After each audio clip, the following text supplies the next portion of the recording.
Welcome to Hope Lies Waiting. I'm Joy. In this video, I would like to talk about the roles that love and fear can play in our lives and how we can use one to combat the other. After some reflection, I decided the place to start would be fear.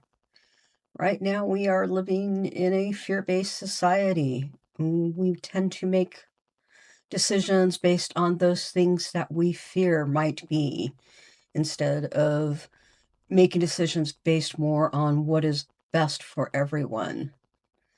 That's not to say that fear is a totally useless part of our lives. It does play a necessary role in warning us away from true danger.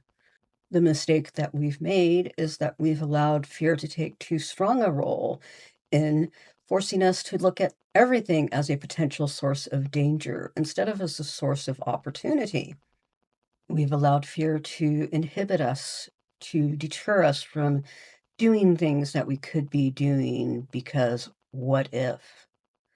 We've allowed fear to divide us, to look at others as a source of potential danger instead of as a source of potential union and community. We spend too much time mired in stress and anxiety because we fear that what if. That what if that fear makes us believe is so very important and so much in need of attention, when more often than not, that what if is never going to happen. Even if the what if does happen, we are usually more than capable of tackling it head on and resolving it.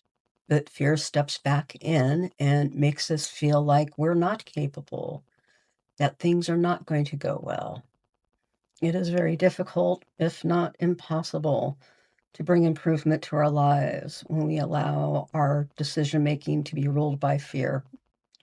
A little jump in the video here because thinking about fear reminded me of something from a book that I read as a child and I believe is appropriate here. It's something that a lot of you are probably going to be familiar with, even if you haven't read the book, because it's been remade into movies multiple times. Proof that they just don't make books like they used to. I bought my copy of Dune that I'm holding in my hand here back in the late 1970s, and it's still holding up really well. The binding is in great shape, even if the cover itself is a little bit frayed. But back on topic. Within the book is what was called the Litany Against Fear. And I think right here is a really good place to read it for you, just in case you're not familiar with it. I must not fear. Fear is the mind killer. Fear is the little death that brings total obliteration. I will face my fear.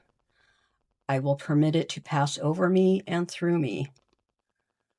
And when it has gone past, I will turn to the inner eye to see its path. Where the fear has gone, there will be nothing. Only I will remain.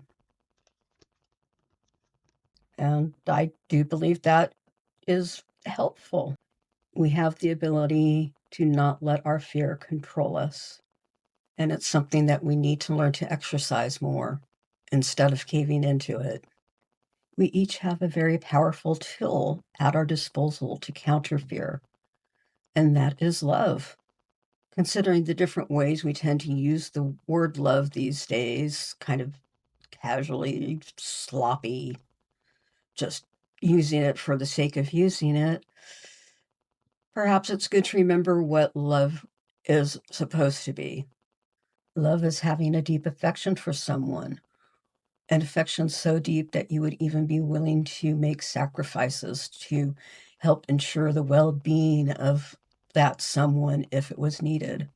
It doesn't have to be another person. To be honest, the place to start with love is yourself. I am one who understands how difficult that can be. It's very difficult if you grow up in an abusive environment like I did, where love was something that was taken from you by others, but not given back to you in return, where you are made to feel small and inadequate, but we are all worthy of love. Yes, we will make mistakes. We are not perfect. We're all human beings. No human being is perfect. But as long as we do our best to act out of good intention for ourselves and for others, we are worthy of love.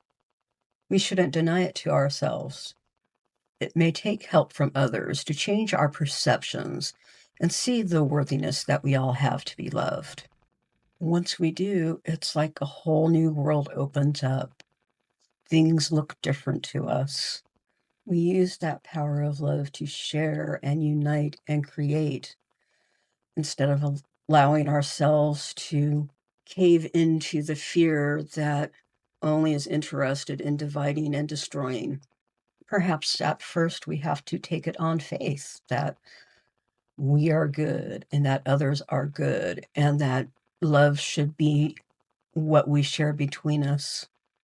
But the more we do that, the more we see that love is the reality, that love is all around us, that it is the intended way of things, that hate and bigotry and prejudice, those are the tools of destruction. We don't need more destruction in our lives. We need to be able to come together in love, to support and care for each other, to build things that are greater, that benefit all of us. If you feel things are not going well in your life, stop and think about which you're allowing to rule you. Is it fear? Fear of the what if, of the unknown? Or is it love and the power for a better future?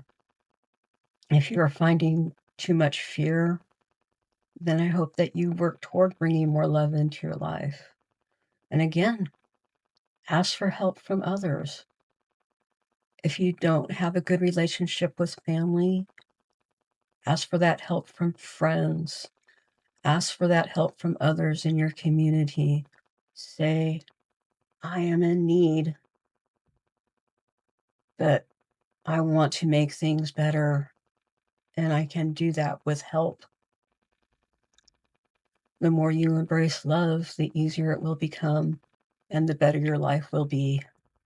This I have learned from my own experience. Peace, love, and joy to all of you. And until next time, take care.